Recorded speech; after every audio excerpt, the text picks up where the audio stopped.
The Hollow Majors, Neuro, 13 tracks, 45 minutes, debut album from an alternative rock band after an EP, released December 2018 independently. Looks like 4 promo tracks have been released in Upstream, Mexico, Mary Jane, and Hard to Swallow. Haven't got a lot more info on this, but one of us, I think it was Brendan, wanted us to review it after we missed it last year. It's also worth noting this band did used to be a cover band and have transitioned into originals. It shows. I got a southern rock vibe out of this, straight up, with a hint of early U2. It was just that really mainstream sort of rock, easy sort of boring rock, to be honest with you. And it sort of fluctuated sound-wise into a more modern rock vibe as you went along with it.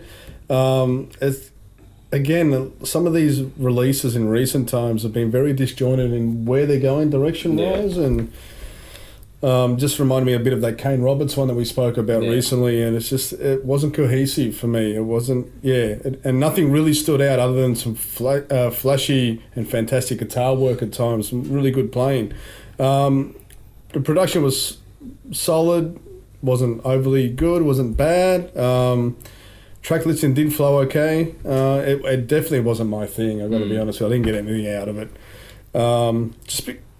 Find your sound and work out what you want to do. You know, I don't mind diversity, but not in style. That bugs me big time. You know, work out what kind of band you want to be, and then write different songs according to whatever style you want to be. Don't be different styles within the one album. It loses me all the time. I gave it a 5 out of 10. Let's get it on. Halftime show as we march towards the sea were my standouts. Cool. I do like this band. As You're only saying that because I said I didn't like it. Because every time I like something, you hate it. Oh, not every time. No, every time. one lately. No, last week I had a couple. No, pure envy. Man. Oh, that was like a fucking 17 months ago. No, I do like this band. I will say, check this band out live. I do think they didn't quite capture the live performance on the album. Okay. This album I thought was good. I was getting a kind of a British invasion kind of 60s rock thing happening with it. Well, they list their influences as Jet, Oasis, Royal Blood, and Black Crowes. I think you get a bit of all that. Yeah, yeah. That's why I didn't like it, I think. It's a Jet. Like any of those bands. Oasis. I don't know. Royal Blood are pretty good. Yeah. The thing with me is this probably would have been better served with a couple of tracks on the chopping block. I thought as an album there were enough good songs on there to make a really good album, but there were also a couple of fillers in there that did drag it down. Overall I did quite like how they used the production. They did sort of use the guitars and sort of push them at the front of the mix and then pulled them back to create that push and pull effect. Robbie's vocals I thought were pretty good. Overall though, you know, it's worth a listen if you're into the style. Hard to swallow. Hard to say as well. Very hard to say. Was my highlight. I gave it out of 10. Thanks, Mick. Was that all to put my tongue down your throat? Fuck. Oh, that's hard to swallow. Oh no. Go on, Dave. Follow it up. No, thank you. Yeah, he's off to Mount Franklin now. That's why. He's become a man. Yeah. Careful, it could be a bit toxic.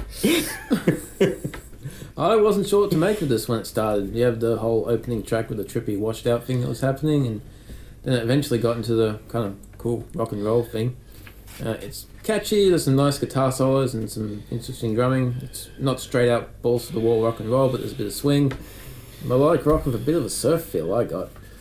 See, we're all over the shop. We've called it fucking everything. It's easy to listen to. It might grow on you, but if you want it to.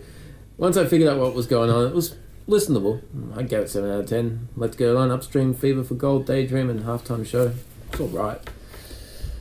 This for me was a bit of a mixed bag. There's some good stuff on this, but I also felt there was some room for improvement. performance-wise, it's solid. The band can play. I mean, you don't cut your teeth on covers for as long as they have and then not be able to play. So they can play. The guitars, drums, bass are all on point. I like how they have a few different people on the vocals on this as well. There is some very nice lead work on this, and the rhythm section really grooves along. That said, I think there are some moments in the vocals that I would have liked to have back, for me personally. And I'm not sure... I'd love to know, honestly, because this feels a little bit like when you're in the studio, the band always tracks everything else first and the vocals get done last. And then you run out of time. And it's like, you got one day to do all the vocals, go. And I reckon that might have happened in this case here. Most of the time the vocals are good, but then you get some ones which are actually quite pitchy and don't do the song justice, and that is where I get that impression from. When it's on, it's great. When it's not, yeah, it put me off. The songs are well written for the most part. You get a bit of a live feel about it, which is cool. It's a diverse collection of songs. I think they're wearing a few too many hats overall at this point in time, but it's their debut album, so you always give a bit of a pass in that regard. I did like the energy and the time changes on this. There are some catchy hooks, but the last bit tacked on to Mary Jane, the very last, I don't know what that last bit was, bin that. That didn't need to be on the record at all, and I think those sorts of things served to make it more disjointing as a listen, because that little bit there wasn't even all that well executed. It just didn't come off. Like, I understand wanting to do things because you can, but understand that when other people are listening to it, you've got to try and drag them into what you're doing and not try to do... It's weird. It's so subjective because you want to make art for yourself. And if you want to do that, that's awesome. And by all means, all the power to you, go for your life. I just think that if you want to try and make things that are going to appeal to more people than just you and your close friends, put the editor's hat on a bit harder. The lyrics are good overall. They fit the songs alright. The craft in that regard's well done. The production is actually really good. There are some really nice clear tones captured here. It's mixed incredibly well. You can hear everything, and that is a good thing and a bad thing at the same time in some respects with this release.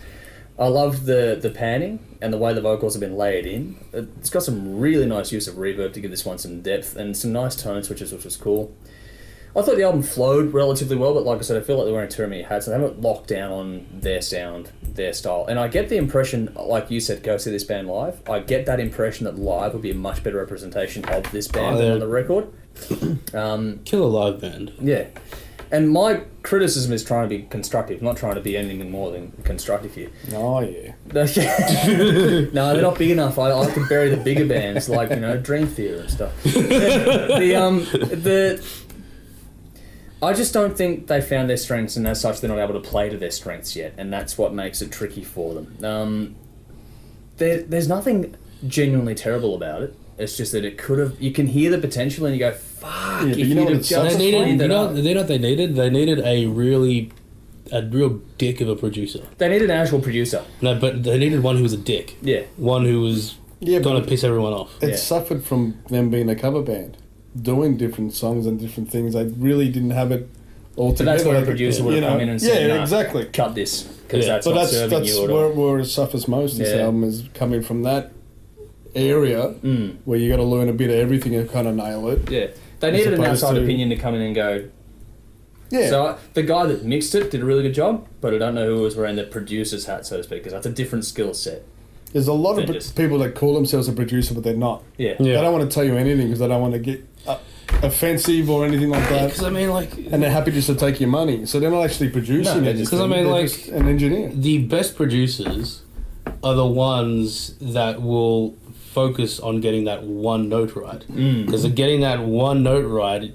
and being able to pick out that one that opens up the song. Yeah. No, I think the but best they'll producers... also take in the whole picture of the album at the same time. Yeah. Not just... rather than just song. put the mics on, track it, next instrument. The best producers are saying, yeah, that's a good idea, but your execution of it's not good. Yeah. That's not a good solo. Yeah. Like Bob Rock told Kirk Hammett. Yeah. It's like... Or Mutt Lange told, Def Leppard. It's like, cool. That's not a good song. We're not doing that song. Write another song. How about we do it this way? Yeah. Let's try it this way. If it doesn't work, let's do it this way. And you do it until everyone's happy with the result. Yeah. Which includes the producer. In a context like this, I feel anyway. I don't think there's anyone making enough money out of this to not try and put the best foot forward if you're going to use the time, use the time. And it's not cheap to do it. No, exactly. That's why you're spending the money. Get the best bang for your buck. Yeah. I do really like what they've got as a foundation on this, and like I said, I don't think it's captured their live thing. I think they'd go well with bands like Jackson Firebird, The Ugly Kings, King of the North. That kind of vibe is where I feel them fitting into a little bit. But that said, if they got touring slots with bands like Oasis or Jet, you can see how that would work as well for these guys. You can hear the live side of this band. I reckon live would be where to see it.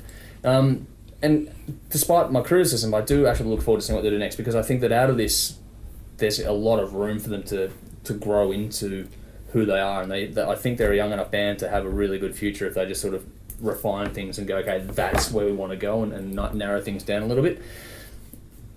It's got the right kind of appeal overall to cut through a widespread audience. Just need to clean it up. I reckon that'll be all they need to do. Still, for all that, if you like rock music at all, give it a listen and see what you think for yourself. I'll go to 7.5 out of 10. Halftime show, Fever for Gold, Let's Get It On, Hello, and As We March Toward the Sea with my standouts. Check it out for yourselves. Let us know what you think.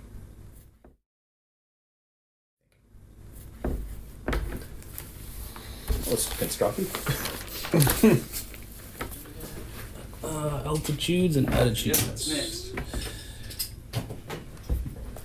You going first in this one, Dave? Yeah, yep, I'll get it out.